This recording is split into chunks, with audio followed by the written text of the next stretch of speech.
السلام علیکم ورحمۃ اللہ وبرکاتہ۔ کیا حال ہے سب کا؟ الحمدللہ۔ اسمائل کیوں نہیں کر رہے؟ آپ کو پتا ہے کہ مسکرانا بھی صدقہ ہے۔ صبح صبح اگر ہم کوئی اور صدقہ نہیں کر سکتے تو کم از کم مسکرا تو سکتے ہیں نا، ٹھیک ہے نا۔ نحمدہ ونصلی علی رسولہ الکریم، اما بعد فاعوذ باللہ من الشیطان الرجیم، بسم اللہ الرحمن الرحیم، رب اشرح لی صدری ویسر لی امری واحلل عقدۃ من لسانی یفقہوا قولی۔ الحمد للہ الکریم الوہاب، الحمد للہ الرحیم التواب، الحمد للہ الہادی الی الصواب، مزیل الشدائد وکاشف المصائب، فارج الہم کاشف الغم، مجیب دعوت المضطر، سبحانہ یسمع جہر القول وخفی الخطاب۔ ہر طرح کی ہم اللہ تعالی کے لیے ہے جو کرم کرنے والا ہے، عطا کرنے والا ہے۔ ہر طرح کی تعریف اللہ تعالی کے لیے ہے جو بہت رحم فرمانے والا ہے، بہت توبہ قبول کرنے والا ہے۔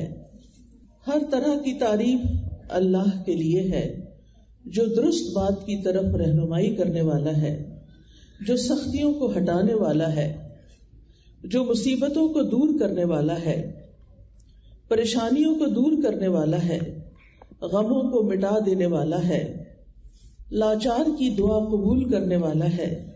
وہ پاک ذات جو ظاہری بات اور پوشیدہ بات کو بھی خوب سنتا ہے۔ یہ ہے ہمارا رب اللہ رب العالمین، جو صرف ہمارا نہیں بلکہ تمام جہانوں کا رب ہے۔ ہم اسی کی بندگی کرتے ہیں، اسی کی طرف لوٹتے ہیں، ہم اپنے تمام معاملات کو اسی کے سپرد کرتے ہیں۔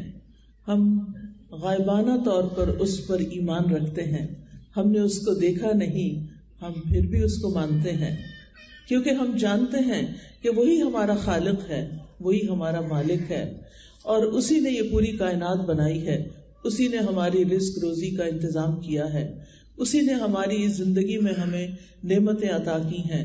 وہی ہے جو مالک یوم الدین ہے، جس کی طرف ہم سب کو لوٹ کر جانا ہے اور پھر اس کے آگے جا کھڑے ہونا ہے۔ وہ دن جس میں ہم رب العالمین کے سامنے کھڑے ہوں گے، اس سے ملاقات کریں گے۔ کچھ ایسے لوگ ہوں گے جو بڑے ہی خوش قسمت ہوں گے، جنہوں نے اپنی یہ زندگی رب العالمین کی رضا میں گزاری، رب کو خوش کرتے ہوئے۔ لہذا اللہ سبحانہ تعالیٰ اس دن ان سے راضی ہو جائے گا، خوش ہو جائے گا، اور پھر ان کو بخش دے گا اور انہیں جنتوں میں بسائے گا۔ لیکن کچھ بدبخت ایسے بھی ہوں گے کہ جنہوں نے اس دنیا میں صرف اپنی خواہشات کی پیروی کی ہوگی، اللہ سبحانہ تعالیٰ کو ناراض کیا ہوگا۔ جب اللہ سبحانہ تعالیٰ سے ملاقات کریں گے تو اللہ تعالیٰ ان سے ناراض ہوگا، اور وہ اس وقت اللہ کو راضی نہ کر سکیں گے، کیونکہ اللہ کو راضی کرنے کے سارے موقع، ساری اپرچونٹیز انہوں نے گنوا دی، کھو دی۔ لہذا ہم سب کے پاس اس وقت ہے، آج دنیا میں ہمارے پاس وقت ہے کہ ہم اپنے گناہوں پر توبہ کریں، ہم اس کی طرف رجوع کریں، ہم اس کی طرف لوٹ جائیں، ہم اس کو راضی کر دیں، تاکہ وہ قیامت کے دن ہم سے راضی ہو جائے۔ جہاں تک اس دنیا کی حقیقت کا تعلق ہے تو ہم سب جانتے ہیں کہ اس زندگی میں جہاں نعمتیں ہیں، جہاں بہت سی ہمارے لیے اللہ سبحانہ تعالیٰ کی طرف سے عنایتیں ہیں، وہاں آزمائشیں بھی ہیں۔ ہم میں سے کوئی شخص بھی ایسا نہیں جو کسی نہ کسی آزمائش سے نہ گزر رہا ہو۔ ہاں یہ ہے، کسی کی آزمائش چھوٹی ہے، کسی کی بڑی ہے، اور ہم یہ بھی جانتے ہیں کہ سب سے زیادہ آزمائش تو پیغمبروں پر آئی ہے، اور کس طرح انہوں نے ان آزمائشوں کا مقابلہ کیا، کس طرح صبر کیا، کس طرح اللہ کے فیصلوں پر راضی رہے، اور کس طرح انہوں نے آزمائشوں کے باوجود، تکلیفوں کے باوجود، مسائل کے باوجود اللہ کے دین کا کام کیا، اللہ کے دین کو پہنچایا اور اللہ کو راضی کر گئے۔ انہوں نے اپنی ذمہ داریوں میں کسی قسم کی کوئی کوتاہی نہیں کی. سب سے زیادہ تکلیفیں اور آزمائشیں تو پیغمبروں پر آئیں. لیکن کیا آپ نے کبھی یہ سنا کہ پیغمبروں نے آزمائشوں کی وجہ سے، تکلیفوں کی وجہ سے اللہ کے دین کا کام چھوڑ دیا، پیچھے ہٹ گئے، گھروں میں بیٹھ گئے؟ نہیں، وہ ہر حال میں اللہ کے بندے بنے رہے اور لوگوں کو بھی اللہ سبحانہ تعالیٰ کی طرف بلاتے رہے تاکہ ان کی یہ زندگیاں سنور جائیں. اللہ سبحانہ تعالیٰ نے اس زندگی میں جو امتحان رکھے ہیں ہمارے لیے، وہ کس لیے ہیں؟ یعنی طرح طرح کی مشقتیں ہیں، مصیبتیں ہیں، تکلیفیں ہیں، غم ہیں، دکھ ہیں. اللہ تعالیٰ نے انسان کو جو پیدا کیا تو فرمایا لَقَدْ خَلَقْنَا الْإِنسَانَ فِي كَبَدٍ، کہ بلا شبہ یقیناً ہم نے انسان کو بڑی مشقت میں پیدا کیا.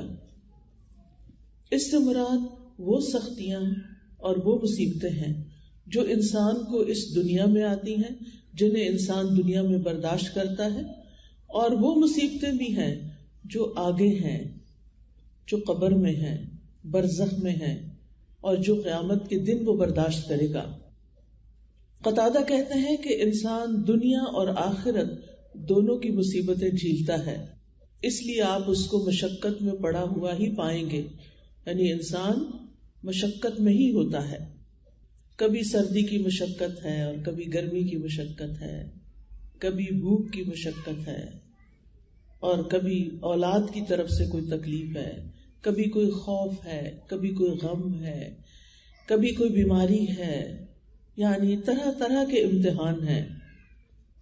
قرآن مجید میں اللہ تعالیٰ فرماتے ہیں وَلَنَبْلُوَنَّكُمْ بِشَيْءٍ مِّنَ الْخَوْفِ وَالْجُوعِ وَنَقْصٍ مِّنَ الْأَمْوَالِ وَالْأَنفُسِ وَالثَّمَرَاتِ وَبَشِّرِ الصَّابِرِينَ الَّذِينَ إِذَا أَصَابَتْهُم مُّصِيبَةٌ قَالُوا إِنَّا لِلَّهِ وَإِنَّا إِلَيْهِ رَاجِعُونَ أُولَئِكَ عَلَيْهِمْ صَلَوَاتٌ مِّن رَّبِّهِمْ وَرَحْمَةٌ وَأُولَئِكَ هُمُ الْمُهْتَدُونَ. اور یقیناً ہم تمہیں خوف اور بھوک اور مالوں اور جانوں اور پھلوں کی کمی میں سے کسی نہ کسی چیز کے ساتھ ضرور آزمائیں گے. یہ اللہ تعالیٰ نے پہلے ہی بتا دیا کہ اس دنیا میں تمہارا امتحان ہوگا، اور صبر کرنے والوں کو خوشخبری دے دو. وہ لوگ کہ جب انہیں کوئی مصیبت پہنچتی ہے تو وہ کہتے ہیں بے شک ہم اللہ کے لیے ہیں اور بے شک ہم اسی کی طرف لوٹ کر جانے والے ہیں. اللہ ہی نے ہمیں پیدا کیا ہے اور اللہ ہی کی طرف واپسی ہے. دنیا کی کوئی چیز بھی باقی رہنے والی نہیں. یہ چیز ان کا حوصلہ بڑھا دیتی ہے.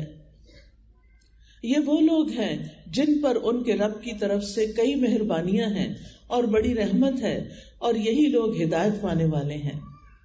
یعنی مصیبت آنے پر، تکلیف آنے پر جو لوگ اپنے رب کو یاد کرتے ہیں اور اس بات کو یاد کرتے ہیں کہ ہم بھی واپس جانے والے ہیں، اگر کوئی فوت ہو گیا ہے تو چند دن کے بعد ہم بھی دنیا سے رخصت ہونے والے ہیں. کوئی غم، کوئی دکھ، کوئی تکلیف، کوئی پریشانی ہمیشہ کے لیے نہیں ہے. جو تکلیف بھی آتی ہے ایک دن چلی جائے گی. اس لیے صبر کی ضرورت ہے. جو صبر کر جاتا ہے وہ اجر پا جاتا ہے. اور کتنا اجر؟ انما یوفی الصابرون اجرہم بغیر حساب. صبر کرنے والوں کو ان کا اجر بے حساب دیا جائے گا، یعنی جس کا وہ اندازہ ہی نہیں کر سکتے. تو خوش قسمت ہیں وہ لوگ جو تکلیفوں کو برداشت کر جاتے ہیں، جو دوسروں کی باتیں سہ جاتے ہیں، جو بیماری آتی ہے تو صبر کے ساتھ کام لیتے ہیں. وہ اللہ تعالیٰ سے ناراض نہیں ہوتے. ان کو تکلیف بھی ہوتی ہے تو وہ چڑچڑے پن کا شکار نہیں ہوتے، بلکہ اس کو برداشت کر لیتے ہیں، کیونکہ انہیں یہ یاد رہتا ہے کہ اللہ سبحانہ وتعالیٰ خیر اور شر دونوں کے ساتھ آزماتا ہے. اور ویسے بھی مومن کو یہ بات پتا ہے کہ مومن کی یہ زندگی، دنیا کی زندگی ایک قید خانہ ہے، اور اس قید خانے سے موت کے ساتھ وہ آزاد ہوتا ہے. یعنی امتحان اور تکلیفیں اس وقت تک ہیں حتیٰ کہ موت کے وقت ہی اپنی تکلیفیں ہیں. ان للموت سکرات، موت کی اپنی بے ہوشیاں ہیں. یعنی انسان اتنی تکلیف میں ہوتا ہے کہ بے ہوش ہو جاتا ہے، پھر اس کو ہوش آتی ہے، پھر بے ہوش ہوتا ہے، پھر ہوش آتی ہے، پھر بے ہوش ہوتا ہے، اور بالآخر اپنے رب سے جا ملتا ہے. اللہ تعالیٰ سے دعا ہے کہ اللہ تعالیٰ ہماری ان تکلیفوں کو آسان کر دے اور ہمیں ایمان کے ساتھ دنیا سے لے جائے. تو دنیا کی زندگی مومن کے لیے قید خانہ ہے. اگر اس نے دنیا میں اچھے کام کیے تو پھر کیا ہوتا ہے؟ جب وہ دنیا سے جانے لگتا ہے تو خوبصورت فرشتے اس کے پاس آتے ہیں، اس کو سلام کرتے ہیں، آہستہ سے اس کی روح نکالتے ہیں، اس کو خوشبودار کفن میں لپیٹتے ہیں اور اس کی روح کو آسمانوں کی طرف لے جاتے ہیں. وہاں اس کا استقبال ہوتا ہے.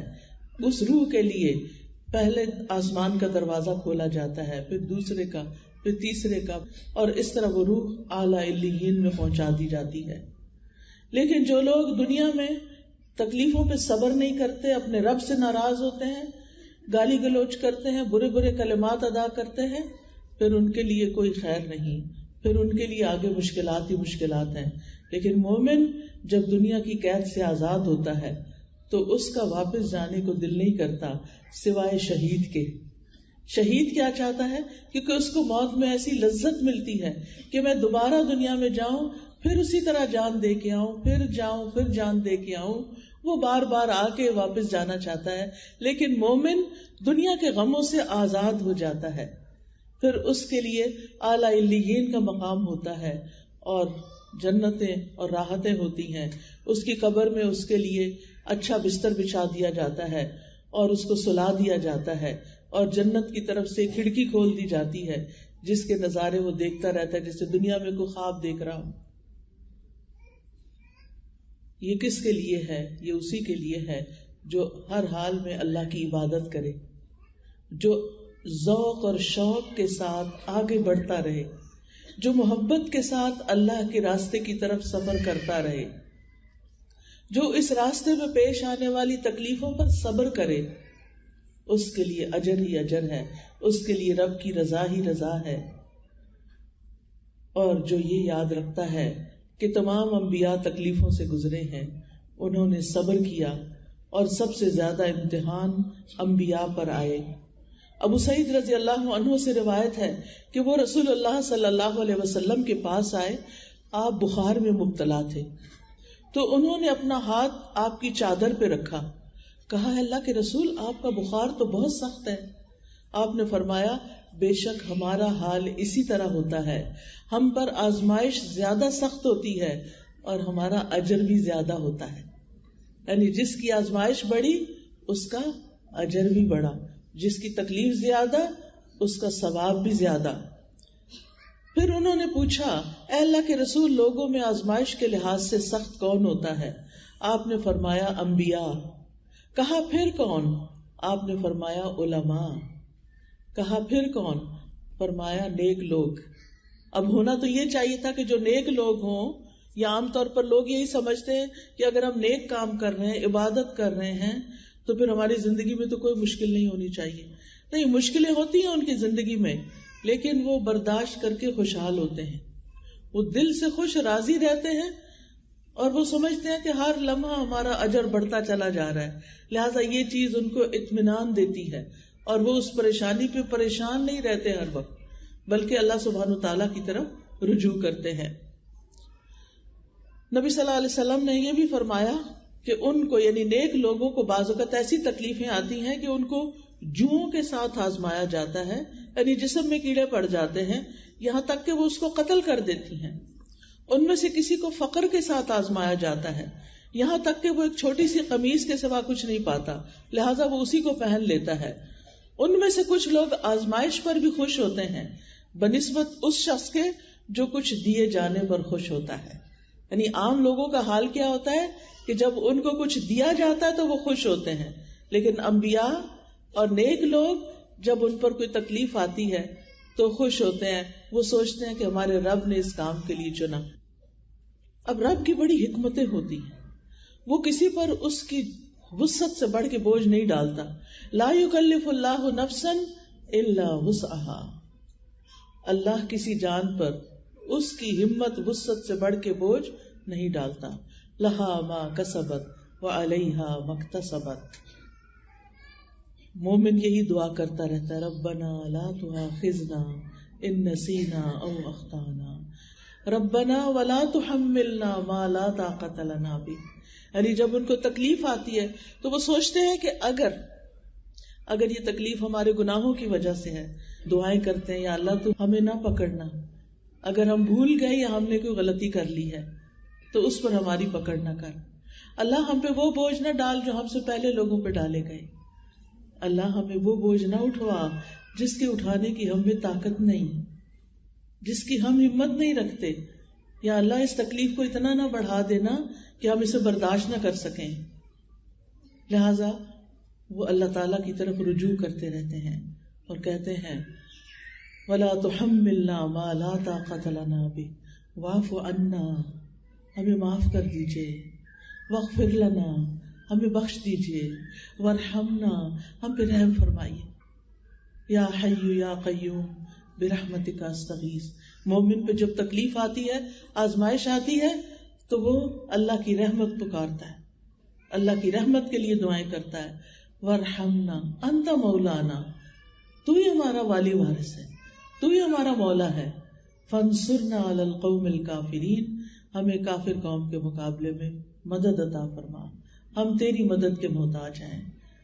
اور اس میں آپ دیکھیے کہ اس قوم میں سب سے پہلے تو ابلیس آتا ہے، شیطان آتا ہے جو وسوسے ڈال ڈال کے اللہ سے بدگمان کرتا ہے. تو یا اللہ ہمیں اس کے مقابلے میں طاقتور کر دے، تو ہماری مدد فرما، ہم پر رحم فرما. پھر آپ دیکھیے کہ ابراہیم علیہ السلام پر کیسی کیسی آزمائشیں آئی تھی، حتیٰ کہ انہیں آگ میں پھینک دیا گیا تھا اور انہوں نے اس پر بھی صبر کیا تو اللہ تعالیٰ نے آگ کو باغ بنا دیا. موسیٰ علیہ السلام پر فرعون کی طرف سے کیسی کیسی آزمائشیں آئیں، وہ کیسی سخت تکلیفیں دیتے تھے بنی اسرائیل کو، ان کے بیٹوں کو ذبح کر دیتے تھے اور ان کی عورتوں کو زندہ چھوڑ دیتے تھے. اللہ تعالیٰ نے فرمایا کہ یہ تمہارے رب کی طرف سے ایک بہت بڑی آزمائش تھی، یعنی یہ امتحان دراصل اللہ کی طرف سے تھا. پھر آپ دیکھیے کہ یعقوب علیہ السلام کس طرح اپنے محبوب بیٹے کی جدائی سے آزمائے جاتے ہیں. یعنی یوسف علیہ السلام جن سے انہیں بہت محبت تھی وہ ان کی آنکھوں سے دور کر دیے جاتے ہیں اور وہ صبر کرتے ہیں، اور اس صبر کا کتنا بہترین اجر ملتا ہے کہ ایک دن یوسف علیہ السلام اپنے والد کو بلاتے ہیں، اپنے سارے خاندان کو بلا لیتے ہیں جب وہ مصر کے بادشاہ بن چکے ہوتے ہیں. انہ من یتق ویصبر فان اللہ لا یضیع اجر المحسنین. بے شک جو تقوی اختیار کرتا ہے، اللہ سے ڈرتا ہے، جو صبر کرتا ہے، اللہ محسنوں کے اجر کو ضائع نہیں کرتا، اللہ نیکوکاروں کے اجر کو ضائع نہیں کرتا، جو ہر حال میں، تنگی میں، خوشحالی میں، ہر حال میں اپنے رب کو یاد کرتے ہیں، ہر حال میں اپنے رب سے معافی مانگتے رہتے ہیں، وہ ہر معاملے میں اپنے رب کی طرف رجوع کرتے ہیں. تو اس لیے بہت ضروری ہے یہ بات کہ ہم ہر حال میں اپنے رب سے راضی اور خوش رہیں. پھر آپ دیکھیے کہ کس طرح یوسف علیہ السلام پہ آزمائشیں آئیں، جیل خانے میں کئی سال رہے، ایک پیغمبر بے گناہ بے قصور. آج کے دور میں بھی آپ دیکھیں کہ بعض اوقات مجرم بھاگ جاتے ہیں اور بے گناہ پکڑے جاتے ہیں اور وہ کئی کئی سال جیلوں میں پڑے رہتے ہیں، کوئی ان کو پوچھنے والا نہیں ہوتا. ان کے لیے یوسف علیہ السلام کی مثال ایک بہترین مثال ہے کہ کس طرح انہوں نے صبر کیا، اور اس صبر اور تقوی کی وجہ سے ایک دن وہ مصر کے بادشاہ بن گئے. جیل میں جانا ان کے لیے عیب کا باعث نہیں بنا بلکہ ان کی شان میں اضافے کا باعث بن گیا کہ کتنا محسن ہے یہ شخص، کتنی صبر اور برداشت ہے.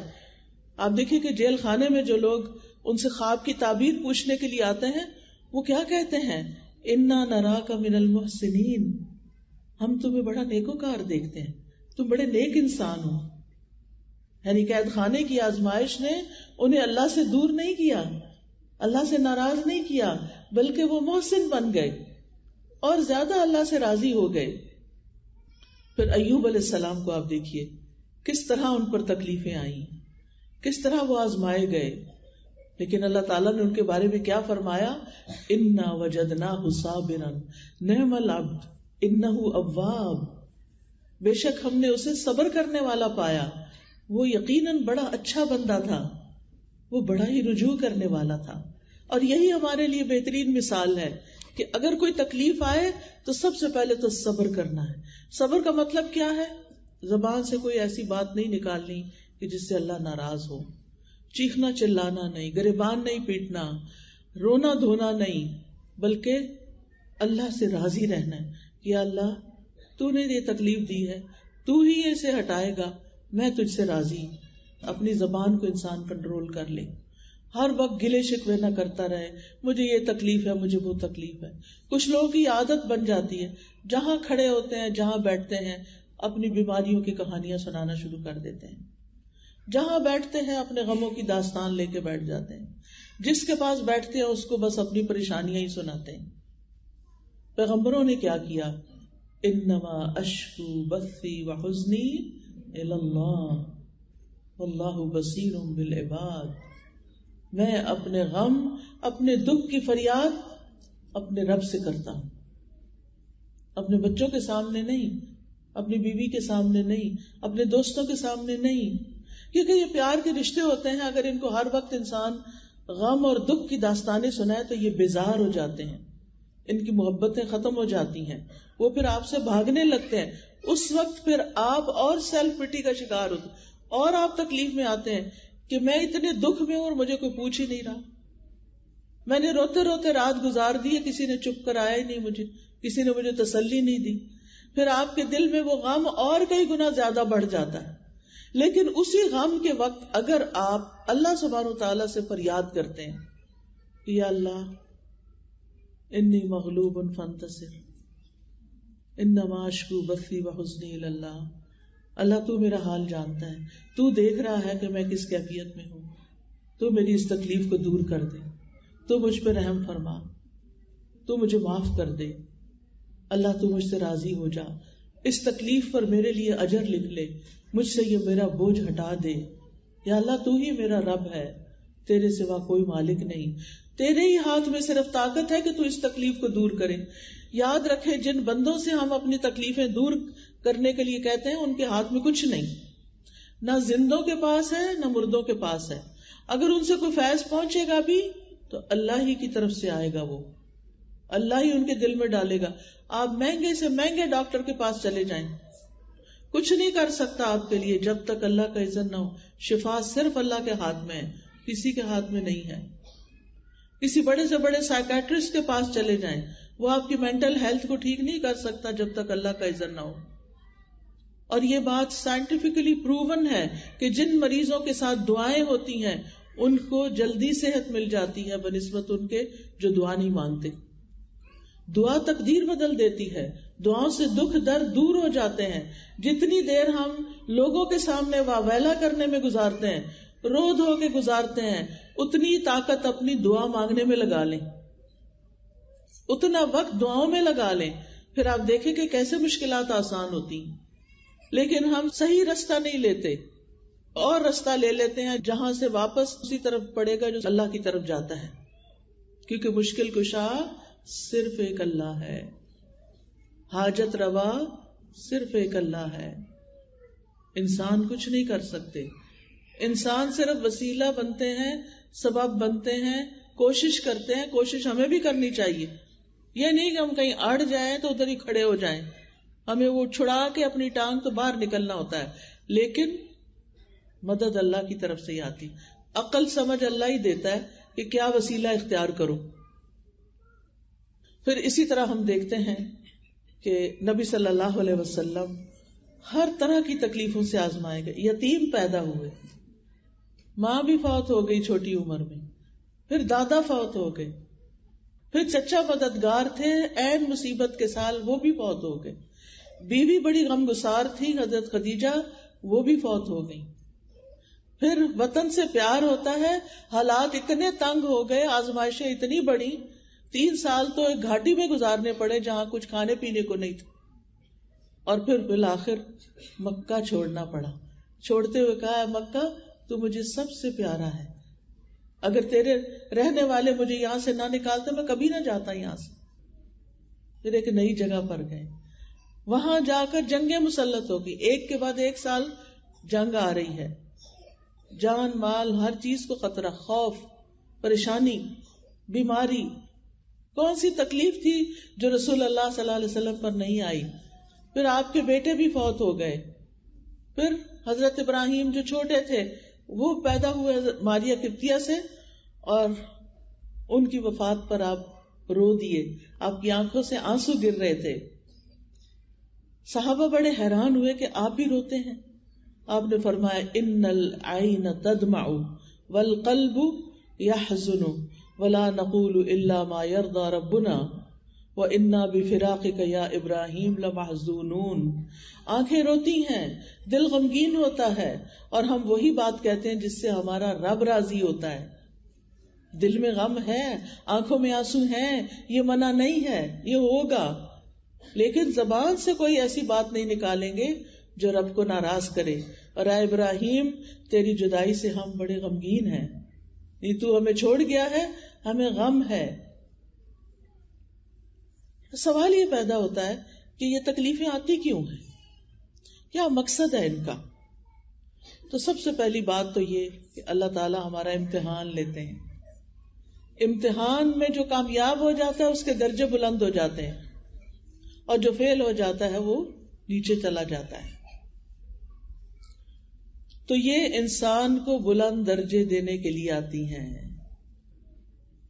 حدیث میں آتا ہے بے شک بندے کے لیے جب اللہ سبحانہ تعالیٰ کے ہاں ایک مقام مرتبہ مقدر ہو چکا ہوتا ہے، یعنی اس کو وہ بلند مقام دینا ہے، لیکن وہ بندہ اپنے اعمال کی بنا پر اس تک نہیں پہنچ سکتا، یعنی عمل اس کے کم ہے، درجہ اللہ کے یہاں بڑا لکھا ہوا ہے کہ اس کو یہاں تک پہنچنا ہے، تو اللہ تعالیٰ اسے اس کے اپنے جسم میں یا مال میں یا اولاد کی آزمائش میں ڈال دیتا ہے، کیونکہ اللہ نے اس کو بلند درجہ دینا ہوتا ہے۔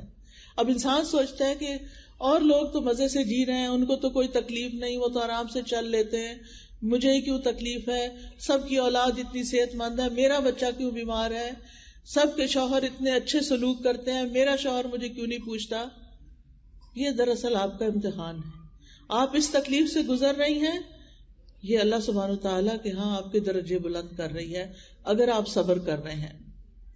اور پھر یہ کہ جب اللہ تعالیٰ تکلیف دیتا ہے تو جن کے درجے بلند ہوتے ہیں ان کو اللہ تعالیٰ صبر کی توفیق بھی دے دیتا ہے، حتیٰ کہ وہ اس مقام تک جا پہنچتا ہے انسان جو اللہ کی طرف سے اس کے لیے پہلے سے مقدر ہوتا ہے۔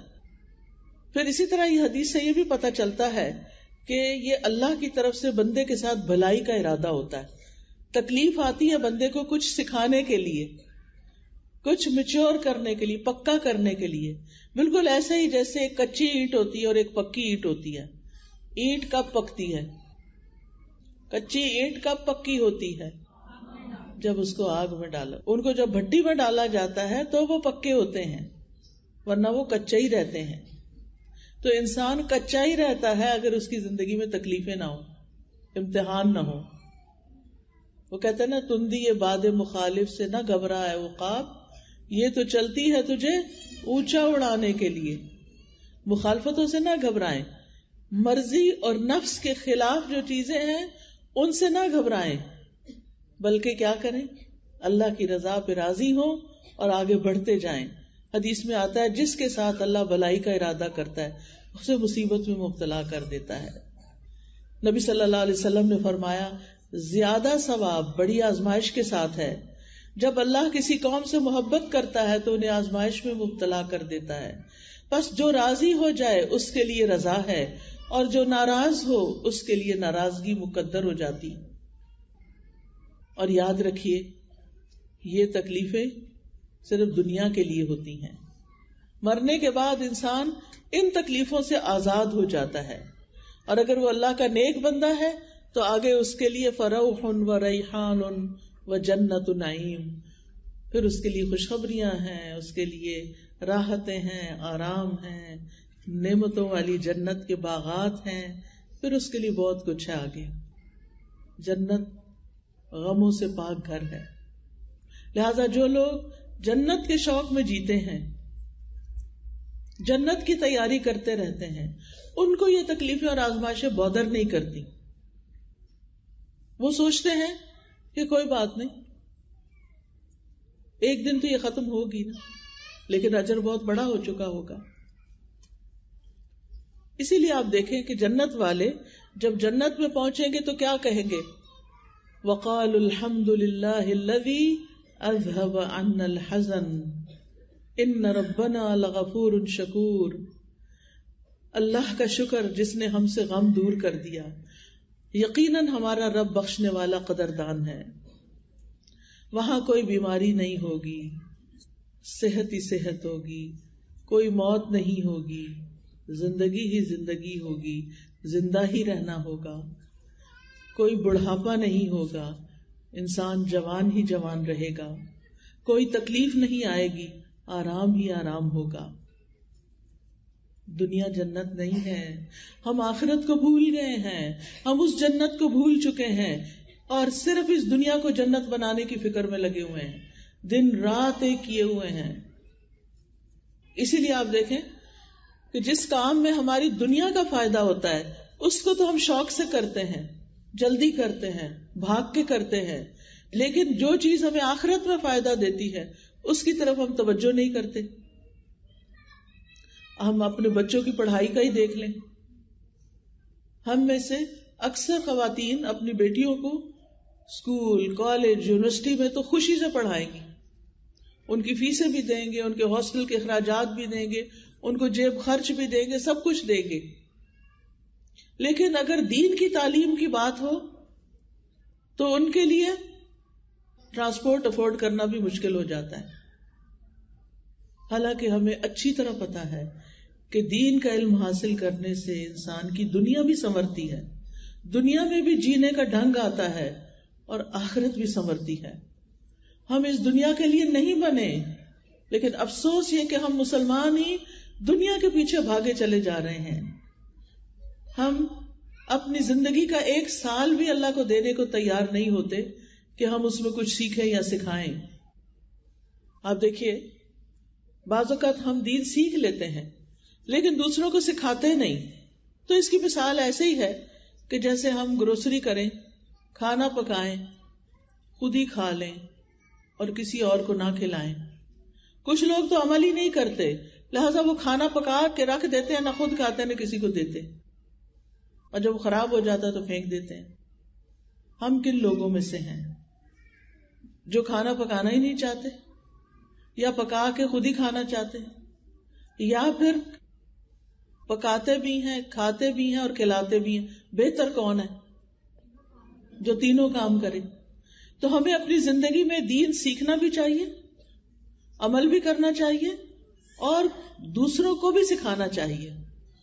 جتنے زیادہ لوگوں کو سکھائیں گے اتنا ہی بڑا صدقہ جاریہ بنتا جائے گا.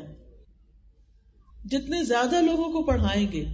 میں جانتی ہوں کچھ خواتین کو جو منت سماجت کر کے اپنی بچیوں کے داخلے جو ہے وہ لدھا میں کرا دیتی ہیں تاکہ ہماری بچیاں دین پڑھ جائیں، ہمارے لیے صدقہ جاریہ بن جائیں، ان کی دنیا بھی سنور جائے.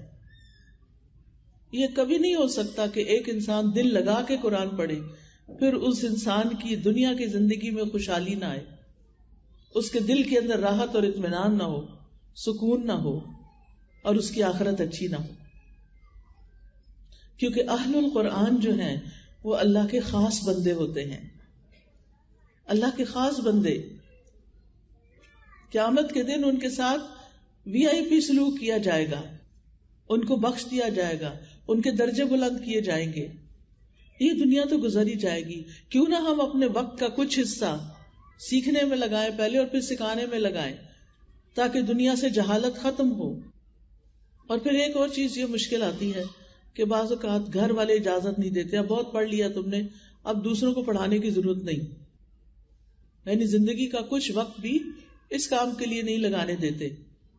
ایسے ماں باپ کو نصیحت کروں گی کہ وہ اپنے لیے اپنی اولاد کو صدقہ جاریہ بنائے. آپ کی اولاد جو نیک کام کرے گی وہ آپ کے لیے ثواب کا باعث ہوگا. خاص طور پر مرنے کے بعد جب انسان اپنی قبر میں ہوتا ہے اور اس کا درجہ بلند ہوتا ہے، اس کی جنت بڑی ہو جاتی ہے، تو پوچھتا کہ یہ سب کیسے ہوا؟ بتایا جاتا ہے یہ تمہاری اولاد کی بخشش کی دعا کی وجہ سے. تو جس اولاد کو استغفار ہی نہیں کرنی آتی، جس کو ہم نے صرف دنیا کا مال کمانا سکھایا ہے، اس کو ہم نے صرف دنیا کی محبت دی ہے، تو پھر آپ سوچئے کہ وہ آپ کے مرنے کے بعد آپ کے لیے کیا دعا کرے گا. اس کو تو جنازہ بھی نہیں پڑھنا آتا، وہ کیا کھڑا ہو کے کہے گا، کون سی دعا پڑھے گا؟ تو آپ دیکھیے ہماری خوش قسمتی اسی میں ہے کہ ہم خود بھی اور اپنی اولادوں کو بھی دین کی طرف لگائیں. دنیا کا علم حاصل کریں، اس سے میں منع نہیں کرتی، کیونکہ دنیا میں رہنا ہے، ضرورت ہے وہ بھی، لیکن دنیا میں تو چند سال رہنا ہے اور آخرت میں ہمیشہ ہمیشہ کے لیے رہنا ہے. دنیا میں آپ اپنے لیے ایک محل بھی بنا لیں تو بہرحال اس کو چھوڑ کے جانا ہے.